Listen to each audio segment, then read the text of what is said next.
Hello, listeners, and welcome to The Unconventional Path, Entrepreneurship and Innovation Stories and Ideas. I'm Bela and Mike. And I'm Mike Wasserman. Today, we are joined by Sean Folkson. He is the founder and CEO of Nightfood. Now, Bela, I hear the word food, and you know that I love food, and I love innovation in food even more. So I'm really interested to hear Sean's story, and this is a little bit about one of your favorite topics, as you allude to, right, is ice cream. That's right. I think we should jump right in and get to the interview. What do you think? Sounds good. Let's go. All right. Hello, listeners. Today, we have a very special guest, and we're going to talk about my favorite subject, ice cream. There's nothing I like more than having some ice cream before I go to bed. It's my sort of big treat for the day. So today, our guest is Sean Folkson. He is the founder and CEO of Nightfood. Welcome to the show, Sean.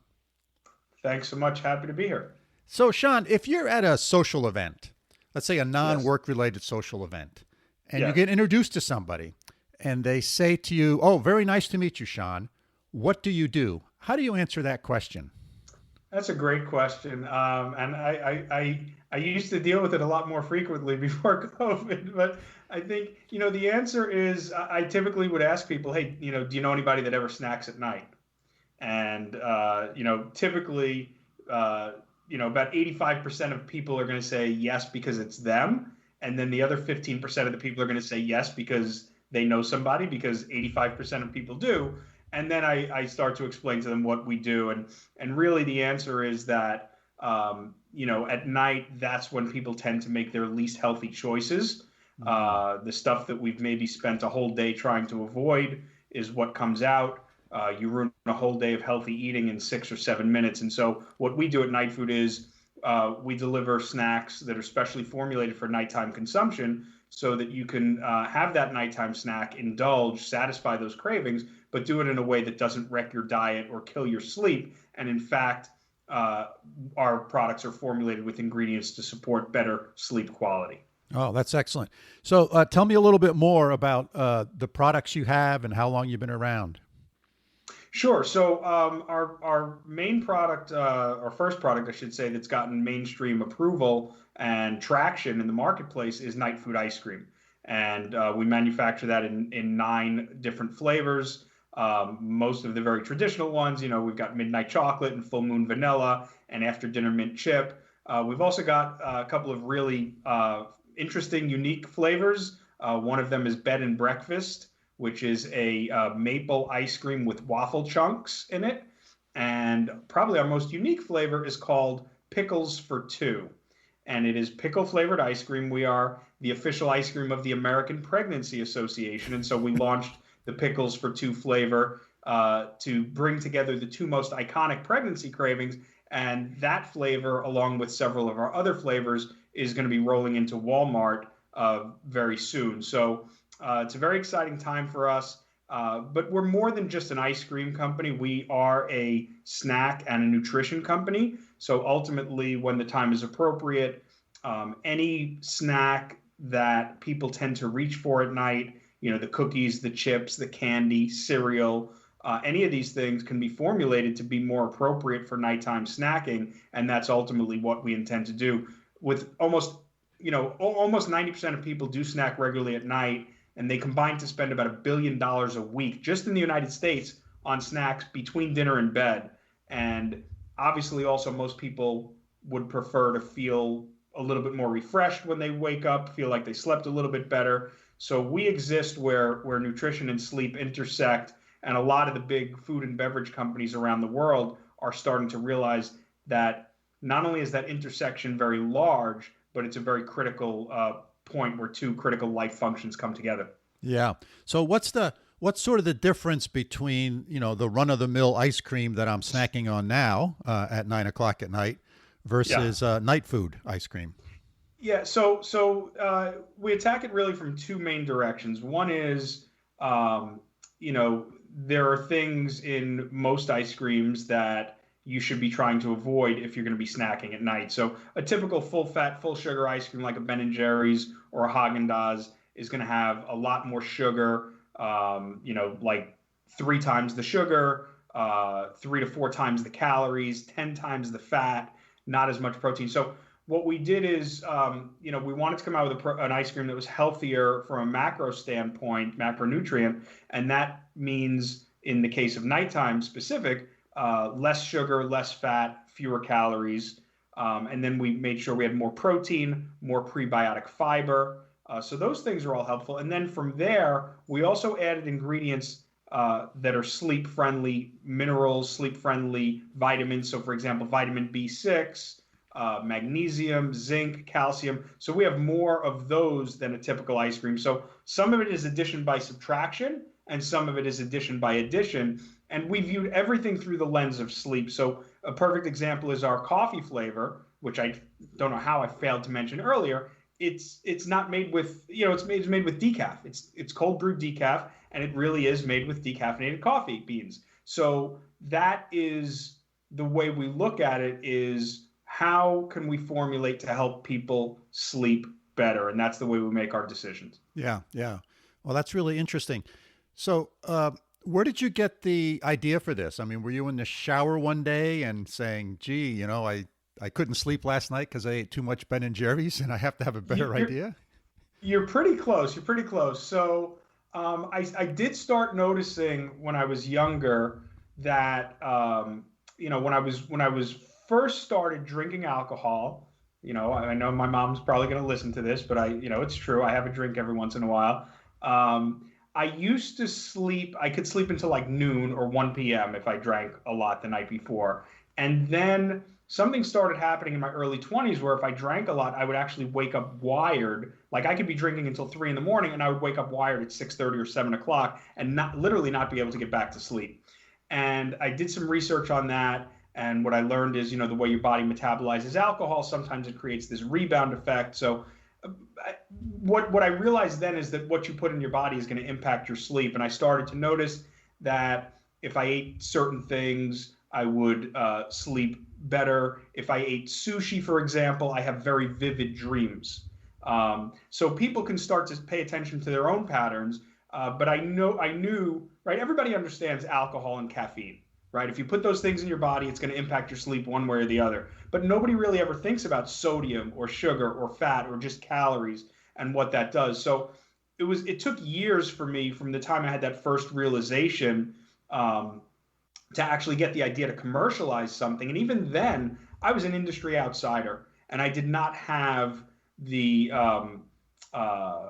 I was hoping somebody else would create the product because I wanted to have a solution for my personal problem of nighttime snacking. And nobody did. And over those years, while I had the idea in my back pocket, I started to see more attention being paid to sleep. I started seeing more and more better for you snack foods and functional foods coming to market and having great success. And I realized at one point that there was a lot of consensus among the sleep experts and nutrition experts. Hey, if you're going to snack at night, you do this, don't do that.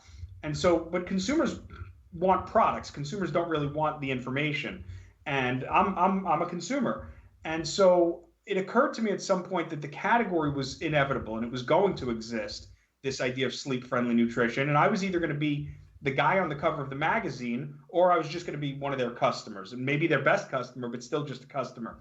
And that would have been a really painful thing, I think, to live with. And when I came face to face with that pain, because it had happened to me earlier, I had the idea for low carb. I read the Dr. Atkins book back in the mid 90s, and I actually sent a letter to Dr. Atkins. I was in Manhattan. His office was just a few blocks from where I was working. And I said, look, I have my internet marketing company.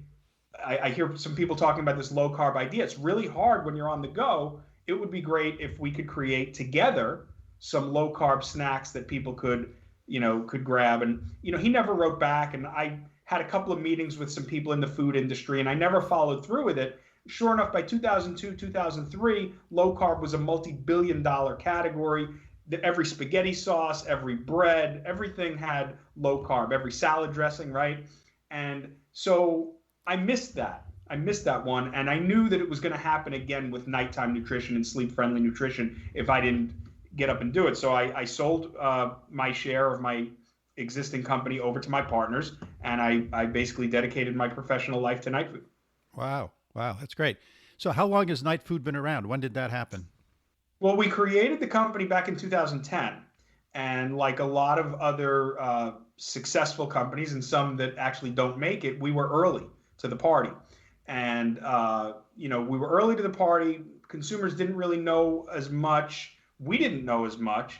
And we also launched with nutrition bars because I was always a nutrition bar guy. Yes. And, people liked the idea. People that were snacking at night that were eating the ice cream, they liked the idea of having a solution and they liked the bars. But at the end of the day, it came down to you can't deliver Ambien in a snack, right? The FDA won't allow it. And so people that were making that Ben and Jerry's to a Nightfood bar sacrifice expected to have the most mind-blowing sleep every single night. And you just can't deliver that in a snack food. And so a lot of the feedback we got was, I love the idea. The bars taste great, but I didn't sleep all that much better, I don't think. And so I'm going to go back to my Ben and Jerry's. Yeah. Sean, I got to tell you, I want a snack bar when I'm on a hike. I want ice cream when I'm going to bed. Right. So, and that's the thing, right? It's so much easier to get somebody to switch from a pint of Ben and Jerry's to a pint of Nightfood ice cream than it is switch from a pint of Ben and Jerry's to a Nightfood nutrition bar. So we banged our head against the nutrition bar solution for about 8 years. We tried different packaging. We tried different formulations, different brand messaging, different marketing strategies. And finally, we realized that the format was probably the challenge. And when we launched the ice cream, the response was amazing from supermarkets, from the media. I mean, we've been in USA Today and the Wall Street Journal and on the Today Show and Rachel Ray and Oprah Magazine. I mean, every outlet you can possibly think of. And it's because we're bringing together sleep and ice cream, and it's things that people love. So we did spend, 7 or 8 years bumping around into the wall. But during that time, something else happened. The market matured to the point where it was ready to some extent for us. Industry studies that came out in 2013, 14, and 15 showed what percentage of people were snacking at night, showed what they were eating. Like when I was talking to investors before this data, I never would have been so bold as to say 85% of people snack at night. I might have said, well, a lot of people, or maybe half, or who knows what. And the fact that literally the top 4 choices are cookies, chips, candy, and of course ice cream, I didn't know that.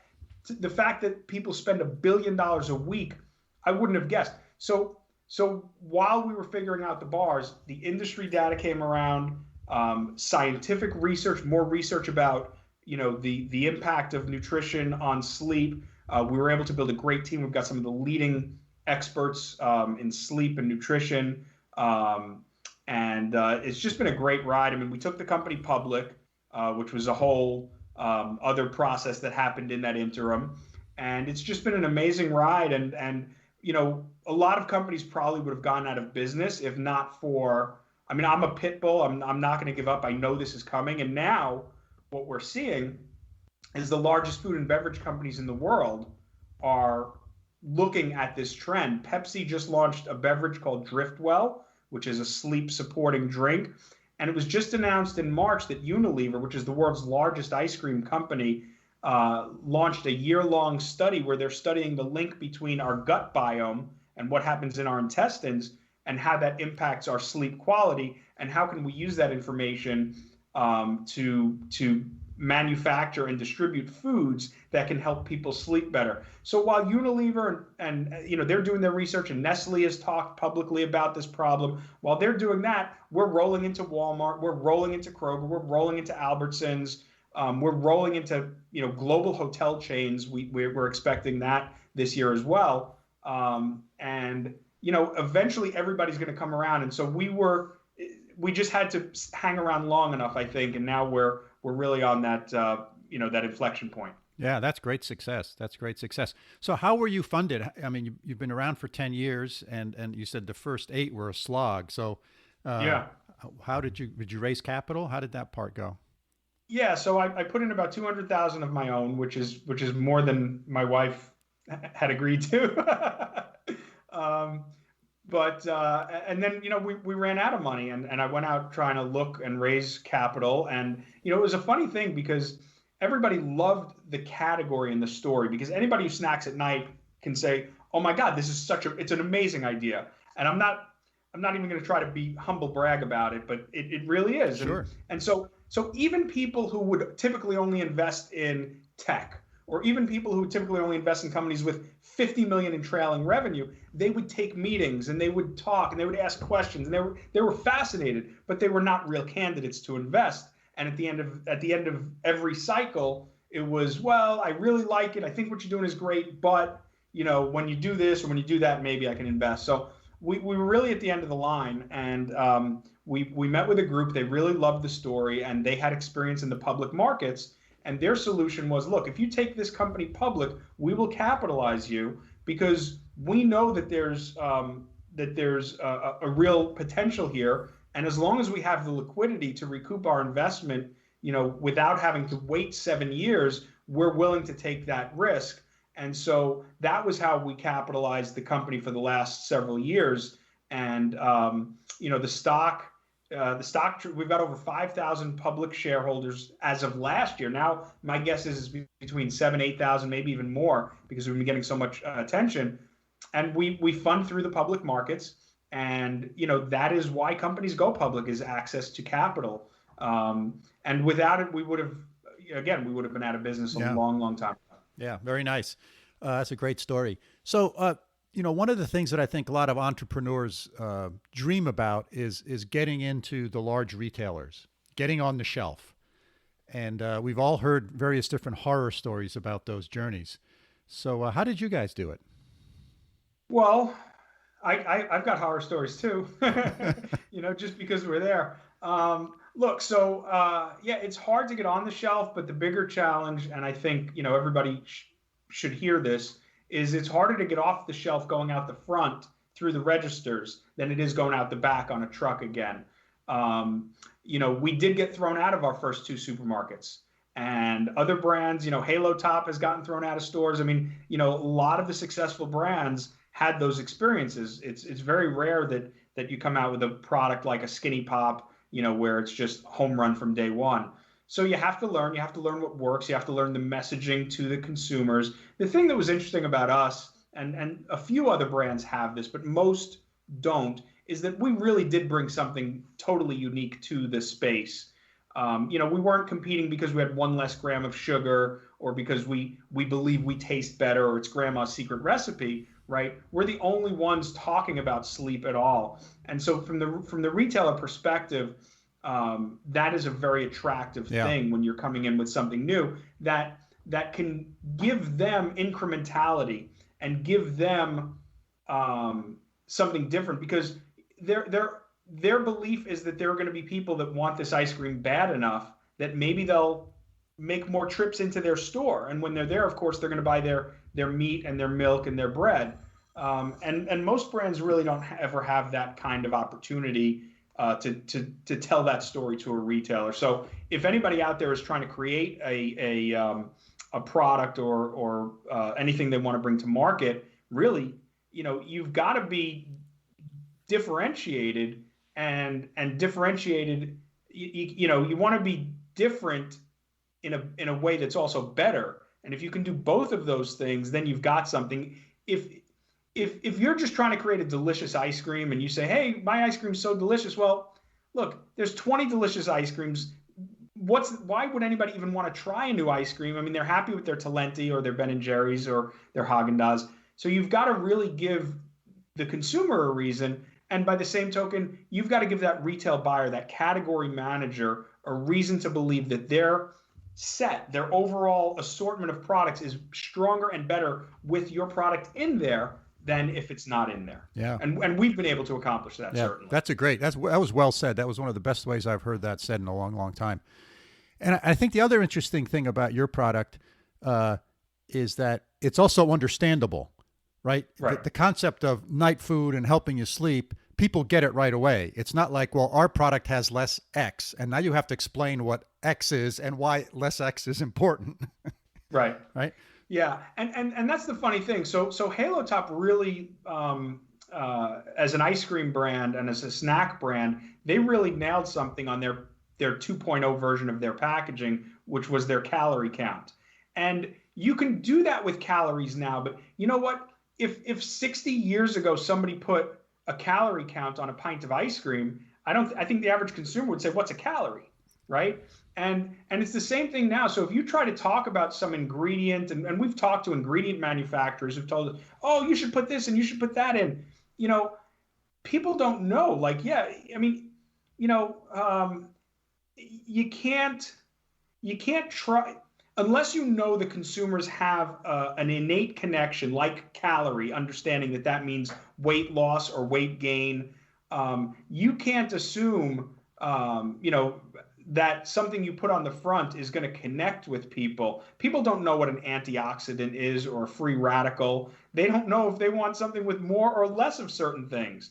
I mean, magnesium, for instance, is great for sleep, but I don't know that the average consumer, if we said, our product has more magnesium, they might be, well, I don't know, is that good for sleep or is that bad for sleep? They might know caffeine and people know sugar, but when you start getting into other ingredients, and I do see a lot of brands trying to differentiate on things, as you mentioned, and what you were alluding to, that the consumer doesn't really even know. And if there's not an instant connection, it probably shouldn't be on your packaging because the consumer is not going to make that connection. So what type of things did you do directly to consumers to, as you said, making sure the product was going out the front door and not out the back door, back on the truck?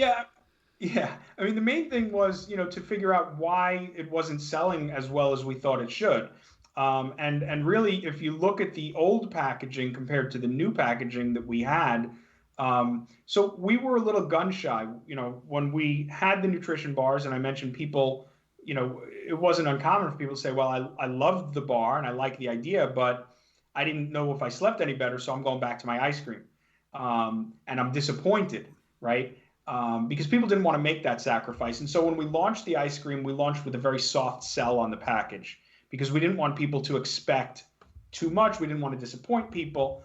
And what we found was two things. One, there were people that were buying and trying the ice cream that didn't even know that the sleep benefit was a differentiation point. They just thought Nightfood was our brand name. And even one of our brokers who came on the team, who represents us in Chicago, to Julasco, when we first started working with him, he said, my wife's been buying this ice cream for the house for months, before I even heard of you guys through business. And he said, I never knew anything about the sleep part. It was just a better tasting, healthy ice cream. And we love it. And now that I know this, it's like, wow, it's amazing. How did I not know this? So, but the other thing that we found that was really interesting was that with the bars, people would say, it tasted good. I like the idea that there's a solution. I don't know if I slept any better, so I'm giving you 6 thumbs down. With the ice cream, it was the exact opposite. I like the idea that there's a solution. It tasted great. I don't really know if I slept any better, but because it's so good and because I know I'm doing the right thing, I will stick with this as my new ice cream. So that made us realize, wow, we need people to understand the differences. And so on the packaging that you see now, there's big bold letters in the front that say sleep friendly. We didn't have anything like that. On the back, we explain what sleep friendly means, more calcium, more magnesium, more zinc, more protein, more fiber, so that people understand that we didn't just take a pint of Halo Top and slap a moon on it, which I think is what a lot of people had been thinking about us. And so, and that is, this new packaging has just launched very recently within the last couple of months. We don't have feedback from the stores yet, but we do have feedback from the hotel that we've been testing in for national rollout. And they said when the first few weeks were done with the old packaging, and when the new packaging went in, the numbers just really picked up. And we know that, especially if you're in a hotel and you see a pint of Nightfood that says sleep friendly next to a pint of Haagen-Dazs, and you've got a big business meeting tomorrow, we know what people are going to choose in those environments. So I think it's about putting front and center one thing that's going to make people understand why they should bother to care. Excellent. That was well said. Everyone knows that packaging is important, and it's often amazing how long it takes us to kind of hone it in so that's really successful.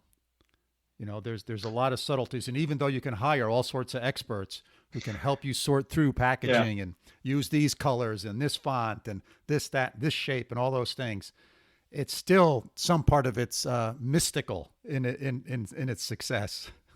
It is mystical, and look, the consumer's the boss, right? No Right. matter what you think. And so if you're doing something online, it's easy to A/B test a website, right? You could run 1,000 people. You could put up two versions. It auto rotates. You run 1,000 people through there. You see how many more sales you got, and you pick the winner. And then you pick a new variable, and you start all over again. And you can optimize, optimize, optimize. And it's a very tight feedback loop.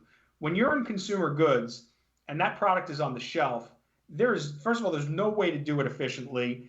You would have no way of knowing what's working. So you don't have that benefit. So yeah, it does put a lot more burden on getting your hypothesis right the first time, or as close to it as possible, because you're probably never going to nail it. And then, dialing into whatever the best feedback you can get from those consumers, especially the heavy users, and then, going out with 2.0 and hoping. And there's been a lot of brands. RX Bar is another. I've talked about Halo Top, where the brand and the company can be scuffling along, and if you're paying attention to the consumer and you get that second version of the packaging right, it makes all the difference in the world. Yeah.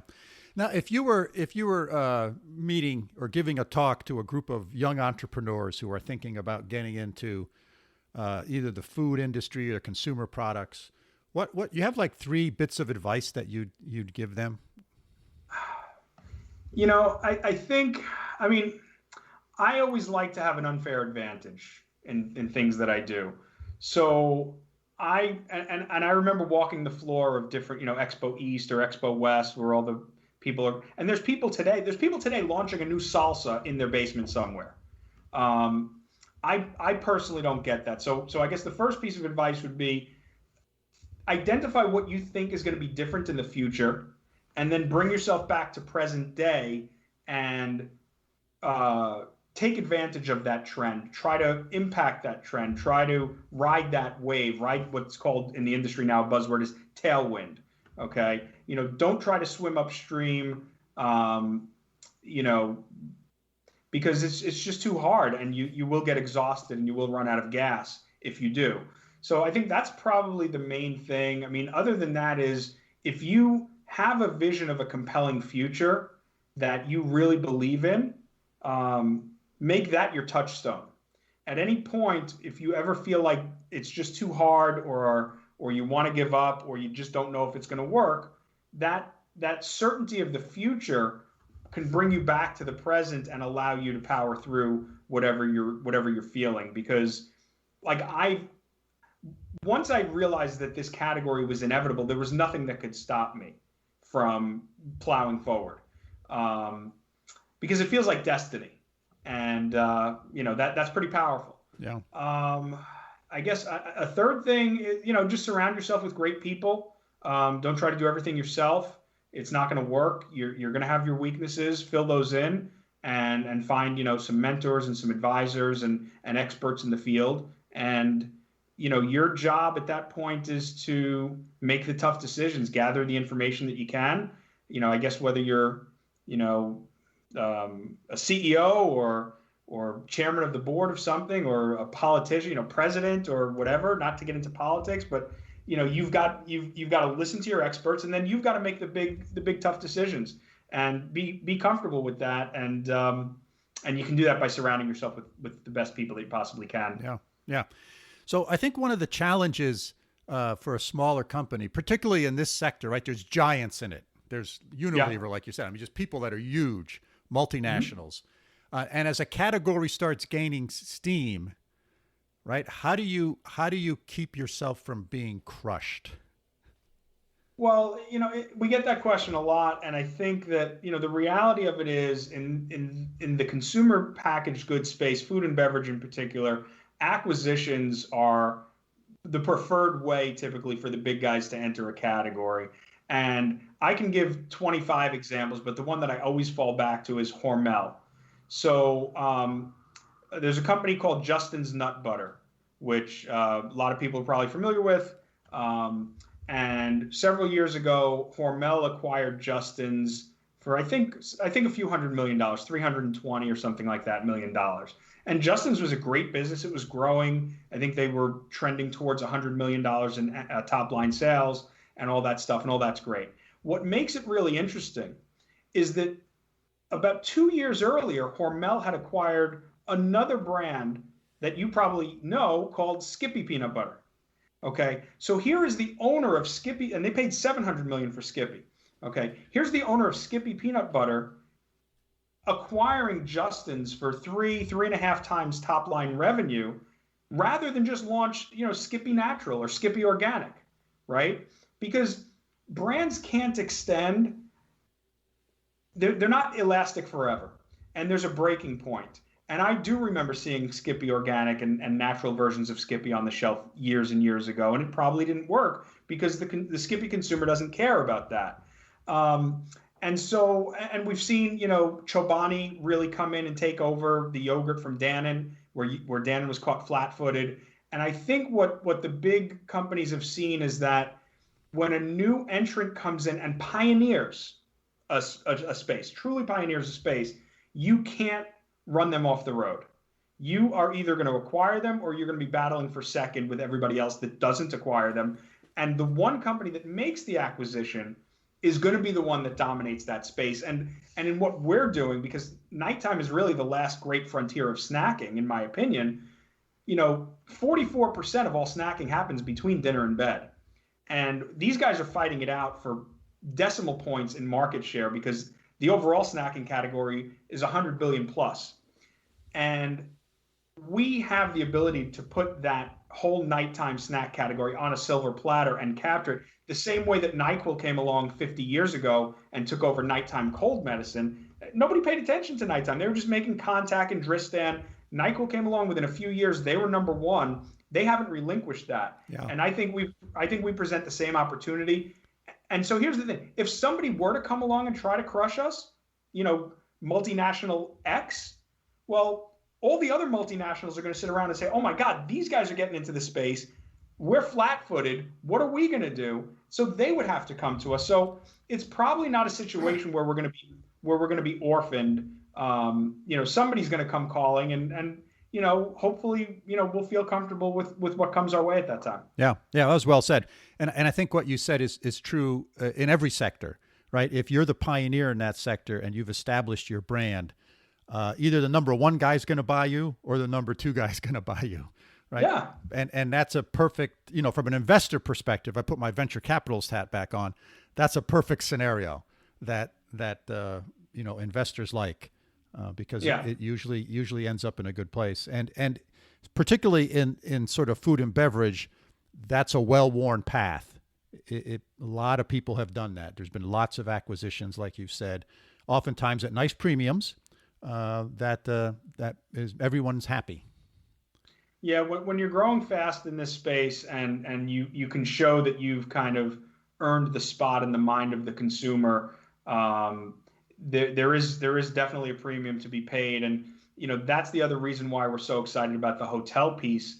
In the supermarkets, there's hundreds of SKUs of pints of ice cream. In that hotel freezer, they've got frozen burritos and everything else in there. And they've got maybe 3-4 pints of ice cream, 2 Haagen-Dazs, 2 Nightfood.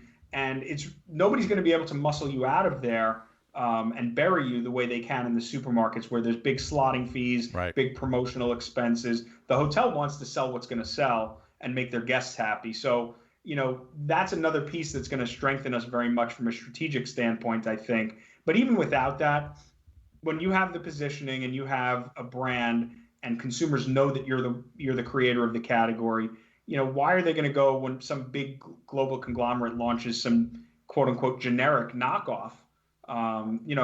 That's not what people are looking for. Not in 2021. Yeah. Well, Sean, you've been a great guest. I'd like to wrap this up. My favorite topic, ice cream. So I've really enjoyed our conversation. You've been very articulate and a wonderful guest. Thanks for being on the show. Hey, thanks so much for having me. It's one of my favorite things to talk about, of course, and I'm happy to be here. And thanks so much for the honor. You betcha. Bye-bye. Bela, this was a great interview. What a story. What struck you most about your conversation with Sean? Well, I think one of the things that stood out at me was his big challenge, right? When you create a new category, that's a really challenging hill to climb as a business, because you have to sort of educate the market. People don't know what night food is. I mean, they know what food is, so they have some. Okay, it's something I'm probably going to eat, but what does that mean? So his challenge is, I got to educate the market. So you have to educate not just the end user, the customer, the person who consumes it, but you also got to educate your distributors, because they're taking a risk. You got to educate the retailers in this case, because they got to give you shelf space. So that's a challenge in any business. It's hard enough to do business when people understand what you're selling and they're familiar with it, and you have a different color of a very similar product. And you say, okay, I came out with a different type of bicycle or a new bicycle brand. Oh, okay, I know what a bicycle is. I got it. But with night ice cream, well, wait a minute, what is that all about? And then, of course, in this case, you got to get customers to switch, because they're probably already eating something in the evening, whether it be, pie or cake or ice cream or yogurt or whatever. And now you probably have to get customers to change behavior. And that's also another big thing. So those are really big challenges. And I think we heard him talk about that in terms of some of the struggles he had early on, and the challenges he had early on, and that the long time that it's taken him to sort of get to this point. So that's sort of how I think about that. Yeah, Bela, I think in real estate, you always say it's location, location, location. And I think in consumer products, it's timing, timing, timing, right? And to me, I liked his discussion about how he kind of realized that he started the company too early. And that really resonated with me. And I teach entrepreneurs and try to coach and mentor kind of this a lot. I guess, some of my formative entrepreneurial experiences, two startups that I was really closely involved with at the beginning, were both too early. They were great ideas that took off, but not with the group that I was working with, right? That it was too early. The standards hadn't been set. There was too much consumer education to do. And both of those ideas were, maybe 10 years too early or 7 years too early. And they died because they couldn't get traction. Ideas were fantastic, right? The market was there, but it wasn't ready for the idea yet. Yeah. Okay.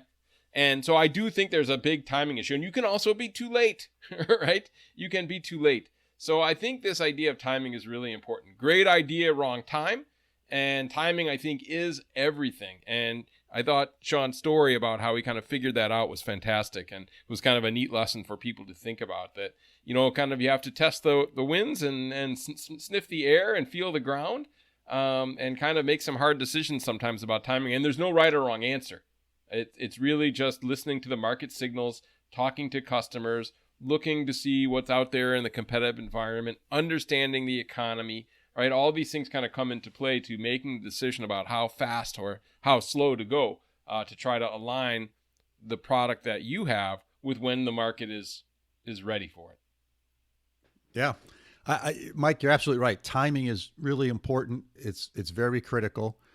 Some folks are really good at spotting trends, and some folks are trendsetters, and others are fast followers. And I think that, if you're trying to introduce something new, oftentimes you just have to try it, because it's very unpredictable. These sort of trends, I think, are many of them are very unpredictable. No one has a crystal ball that you can look into and say, okay, this is definitely going to happen. And we have to remember, there's lots and lots of products introduced every year, and the vast majority of them are not successful. So that this is part of the game. It's part of how it works. So you just got to try it. And I think the other challenge is, when you're an unknown, sometimes you need a known brand. You need a big brand name to come out with a very similar product to sort of validate the marketplace. And I think you see that a fair amount. And some large companies are just fast followers. That's what they do. And so I remember in my early days, I worked at GE Research, and the folks at GE Research came up with all these sort of new, very innovative products. And oftentimes they were not taken up or introduced into the marketplace by corporate GE, the mothership, because, for GE to get into something, it's got to be at least a $10 million a year business before it's going to enter that marketplace. And GE knows, large companies know, when they enter a marketplace, it has to be big enough for them to make it worthwhile. But also, then they can take advantage of their brand. They can take advantage of their distribution. They can take advantage of their sales, right? If you're a Ford dealership and you're selling cars, and Ford comes out with a new model, you're the dealership. You got to take it. You don't have a choice, right? So the big companies have that power. So oftentimes larger companies are sort of fast followers. They let the small guys sort of plow the field and figure stuff out, and then they come in really quick. So then the small guys' challenge is, how do I protect myself? How do I differentiate myself in the market? How do I put walls up? How do I build that brand loyalty so that my customers now don't move to the bigger company? So I think that's a really important thing, and these small companies have a challenge, and at the same time you have an advantage, because sometimes consumers, distributors like to identify with small companies. You have fast followers, right? You have people, or not fast adopters, I should say, not fast followers, fast adopters, early adopters, people who want to try new things. So you got to seek those folks out. You got to seek out those segments of the marketplace that you're in, and try to reach out to the folks who are early adopters and get them to try your product, and then try to promote it that way. So a lot of challenges there. Yeah, a lot of challenges. Yeah. And this is where Kickstarter kind of comes in these pre-sale models, because they do demonstrate demand in a lot of ways. So, we've talked a few times with a few guests about Kickstarter and these types of pre-sale platforms. And that's another nice way to kind of test the market and precede the market, Bela, that we've discussed. Yeah, absolutely. The whole Kickstarter model and those sort of opportunities are great ways of probing the marketplace. Yeah. So, let's talk about another part of his strategy. Sean talked about going public, and I thought that's always really interesting to me too. What did you think of his strategy there? Yeah, so there's many different paths to raising capital. You can do it from friends and family, like we've talked before on this podcast. You can do it from venture capital or institutional investors, private equity. You can do it by going public. Or as I like to say, the best way to raise capital is from your customers by selling your product. Mm-hmm. Here's how I think about raising capital, particularly about going public. You get one shot at going public. So you want to make sure you do that at the right time. Talk about timing, Mike. This is where it's really important. Because once you sell that share of stock on the public market, when you sell it to the first person who buys it, you, the company, get that money. But after that, when that person sells it to somebody else, you, the company, get nothing, right? So once you go public, that's it. I mean, you can have secondary offerings, and sometimes companies do that, but you got to be a pretty strong, well-positioned company to have a secondary offering. So I tend to be sort of conservative about going public. I worked at one company and where we went public. And we probably did it a little, talk about timing. We probably did it a little too early. The marketplace didn't quite know what the product was yet. So you want to have a big buzz about going public. So I tend to be a little bit on the conservative side there and try to raise capital through private sources.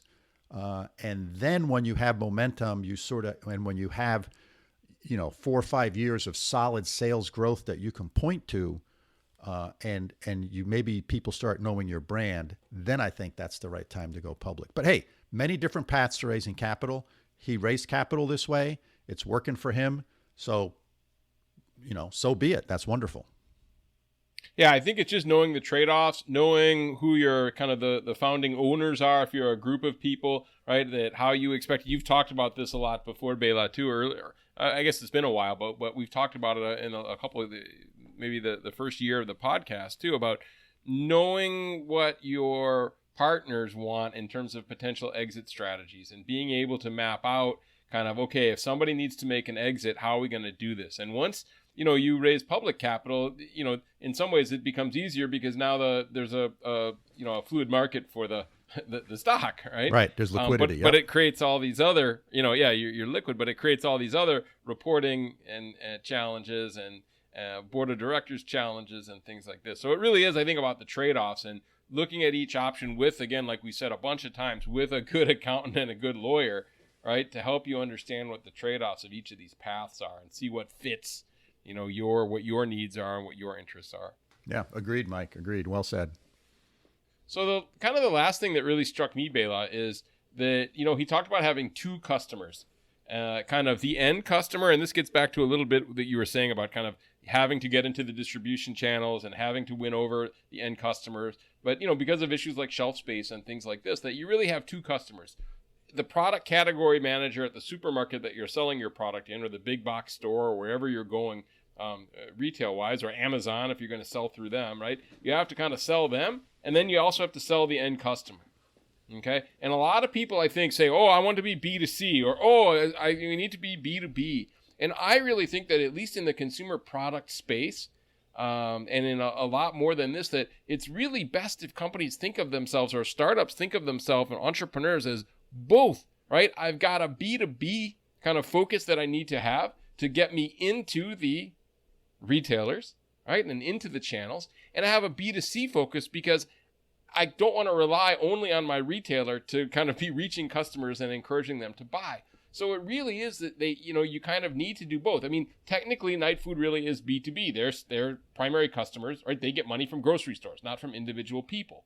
Okay, but they got to make that end sale, and they got to ultimately get the end customer to try it. They're the ones that own the brand. They're the ones that can kind of motivate customers with this kind of intense desire to try the product. And at the end of the day, the product's got to be good enough so that they come back for more and tell their friends.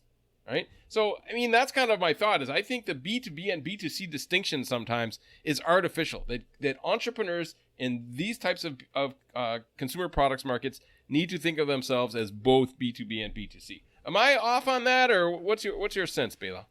No, I think you're right, Mike. It's a rare business that is B2C.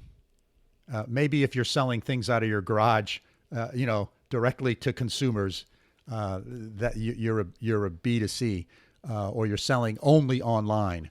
But most companies have multiple channels, and when you have multiple channels, those other channels, all of those channels are your customers. And let me bring another facet into this, Mike, and that is, not only is it sort of on the sales side, i.e., whether it be distributors or retailers, right? And you got to convince a retailer to stock your product. That means, retailers measure sales per square foot, right? Because they only have so many square feet. That's their limit. So they want to maximize sales per square foot.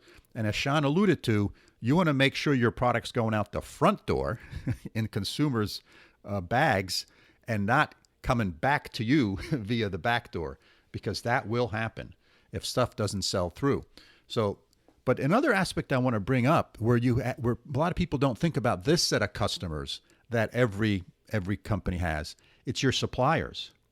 You have to convince them to sell you product, hopefully on some terms, right? They'll all sell it to you COD or cash up front. They're willing to do that, but you have to convince your suppliers. And if you have to prepay for your raw goods, your raw materials, then you have a real serious cash flow problem. So not only do you have sort of distributors and end users, you have sort of your suppliers.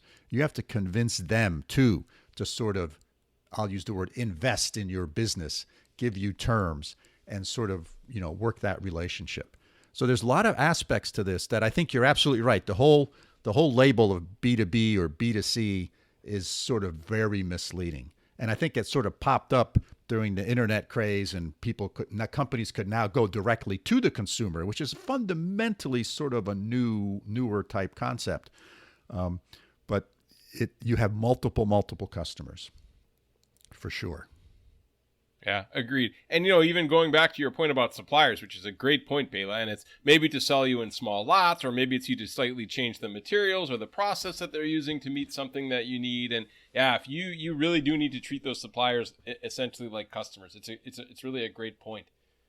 So yeah, I think that's a really nice way to wrap it up, Bela. I think that, every business has multiple customers, right? We talked about the idea of kind of the right path to gain capital today. And I think that Sean's story was really interesting, and it was one of many paths, but it fit his model.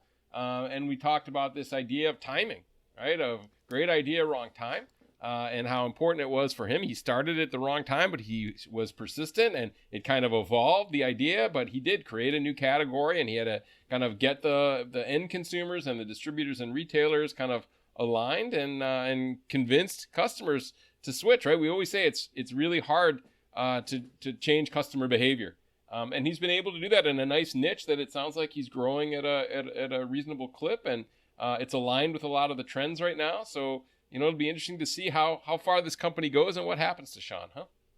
Absolutely. Oh, other quick thing I thought of. He talked about, and this is very true in certain categories.